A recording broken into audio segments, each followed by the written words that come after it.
हाँ जी। मैं प्रभारी जिला सिरसा, बहुजन समाज पार्टी। पूरे देशवासियों को, ग्रामवासियों को आज बाबा साहेब के जन्मदिन के उपलक्ष्य में सभी को लख लख बधाइयाँ। बाबा साहेब द्वारा चलाए गए कारवां को आगे बढ़ाने के लिए जो बाबा साहेब ने संघर्ष किए और बाबा साहेब के बाद मानवर कांसीराम साहब ने इस मूवमेंट को आगे नए सिरे से उठा के तैयार किया और आज माननीय बहन जी मूवमेंट को दिन दुगनी रात चौगुनी और मेहनत से लगी हुई हैं। हम माननीय बहन जी के दिन रात साथ हैं और इस बहुजन मूवमेंट को, बीएसपी की मूवमेंट को और बाबा साहेब की मूवमेंट को सिरे तक पहुंचाने के लिए हम तत्पर हैं, संघर्षरत हैं। विधायक जी, एक जिस तरह मैं बात करूं दलित समाज को लेकर, दलित समाज को आज बाबा साहब की जन्म जयंती पे आप क्या संदेश देना चाहोगे? मैं दलित समाज को संदेश देना चाहूँगा कि सबसे ज़्यादा जो बाबा साहेब ने लगन और अथक प्रयास किए, उन प्रयासों के अंदर जो दलित समाज है उनके उत्थान का सबसे ज़्यादा महत्वपूर्ण योगदान है बाबा साहेब का दलित समाज के उत्थान में था।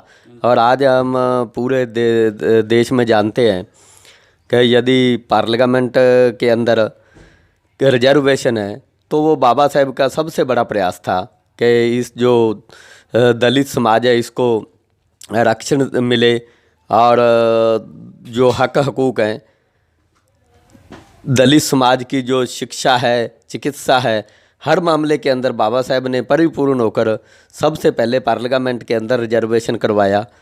उसके बाद जो पूरे भारत की विधानसभा हैं उनमें आरक्षण करवाया।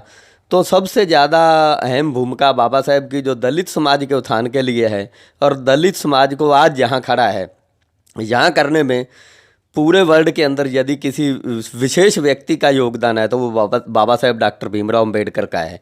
और जिन्होंने दलित समाज को इतना मान सम्मान और इतना आगे बढ़ने के आज भी अवसर दिए हैं और जिससे आज मनुवादी व्यवस्था के हजारों वर्ष तक एक दलित और जातीय तौर पर नीचा दिखाकर प्रयोग करने वाले लोग आज भी भयभीत है। और वो ये कहने में शर्म नहीं करते कि यदि देखा जाए तो यदि आज भी हमारी जो मनुवादी व्यवस्था की मूवमेंट है उसमें कोई रोड़ा है तो बाबा साहेब डॉक्टर भीमराव अम्बेडकर हैं, दूसरा कोई नहीं है।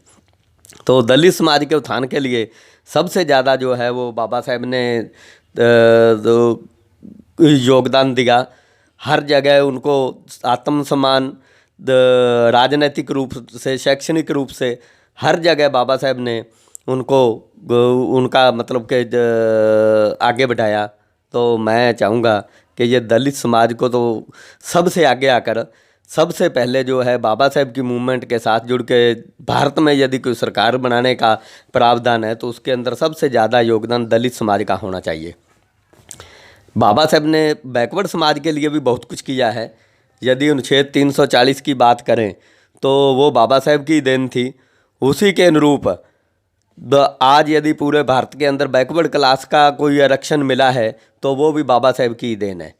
और हम तो ये चाहेंगे कि दलित समाज के साथ साथ यदि कुछ ही बैकवर्ड समाज जाग जाए और अपने हक हकूक़ों को लेने में आगे बढ़ जाए तो सरकार बनाने में कोई देरी नहीं। और जो मनुवादी लोग लगातार हमें लताड़ते पछाड़ते आ रहे हैं, जातीय तौर पर विशेष व्यक्ति को, कोई भी व्यक्ति कभी जाति से नीचा नहीं होता, लेकिन मनुवादी व्यवस्था आरएसएस, भाजपा, कांग्रेस हैं, उनका मुख्य मकसद ही इसी में रहा है कि केवल विशेष व्यक्ति और जाति के नाम पर किसी को नीच कहना, प्रताड़ित करना, ये तो मनुवादी व्यवस्था की, आरएसएस की ये गेम है।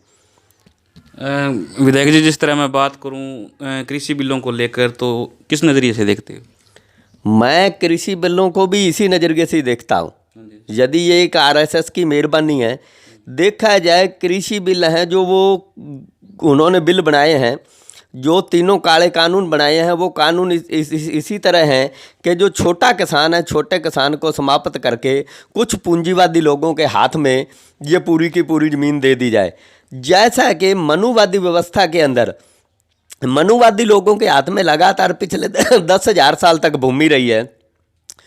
इसमें कोई कहने में संकोच नहीं कि आरएसएस जो आज बिल पास करके बैठी है वो मुख्य मकसद जाट से भाट लेकर मनुवादी व्यवस्था की एक आईना दिखाया उन्होंने कि जो जाट से भाट तक लोग, जिन लोगों को बाबा साहब के संविधान से ज़मीनें मिली, उन ज़मीनों को समाप्त कर दिया जाए।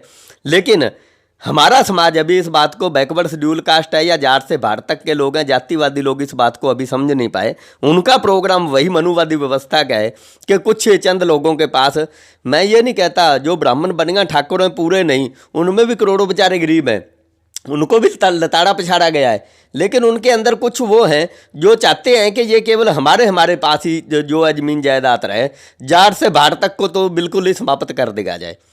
तो मैं तो इसको उसी के पैरेलल एक मतलब तीनों बिलों को उन्हीं के पैरेलल एक सिस्टम मानता हूँ कि इन लोगों ने अपना सिस्टम ही खड़ा किया है कि ये करोड़ों करोड़ों जिनको बाबा साहब का दिया हुआ 1950 के बाद अधिकार और ज़मीनें प्राप्त हुई, इनको समाप्त कर दिया जाए। विधायक जी, जिस तरह बात करूं बीजेपी सांसदों को लेकर, तो जेपी दलाल कृषि मंत्री का एक बयान आया था, हमारे 300 से ज़्यादा किसान शहीद हो चुके हैं, लेकिन जो बीजेपी के अब नेता हैं वो अभद्र किसानों पर टिप्पणियां कर रहे हैं कि अगर किसान घर में होता तो भी मरता। तो इसके प्रति क्या कहना चाहोगे?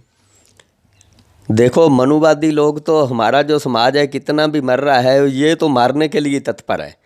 ये लोग चाहते ही नहीं कि हमारे लोग अच्छा जिएं, अच्छा खाएं, अच्छा पिएं। इनसे दूर रखने का इनका प्रयास है हमेशा।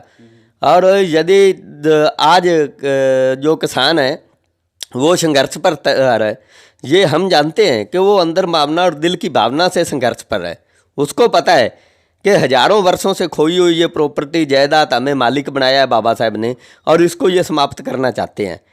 और यदि इसको समाप्त कर देंगे तो आने वाली पीढ़ियाँ हमारी, वो भी बेचारे चौथी पाँचवीं में और इन्हीं के मतलब के फार्मों के अंदर रहेंगी, केवल गरीब बनकर ही रह जाएगा।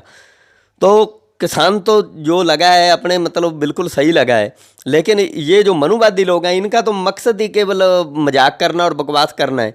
क्योंकि जो पूर्ण रूप से हमारा खुद का देखा जाए तो क्षुद्र कहे जाने वाला समाज है, बैकवर्ड शेड्यूल कास्ट, अन्य जो पिछड़ा वर्ग हैं, वो लोग ही जो हमारा समाज है वो शिक्षित नहीं है और पूरी तरह से अभी तैयारी करके राजनीतिक रूप से वो तैयार नहीं है और राजनीति में पूरी तरह उतरा नहीं है। जिस दिन बैकवर्ड शेड्यूल कास्ट, अन्य पिछड़ा वर्ग और सब जो गरीब जातियाँ हैं या स्वर्णों के अंदर गरीब हैं, ब्राह्मण बनिया ठाकर के अंदर गरीब हैं, यदि वो कुछ मनुवादी लोगों की बात को समझ गए तो जिस दिन ये एक इकट्ठे होकर एक ही मंच पर माननीय बहन जी के साथ, बहुजन समाज पार्टी के साथ आ गए तो हमें किसी की ज़रूरत ही नहीं।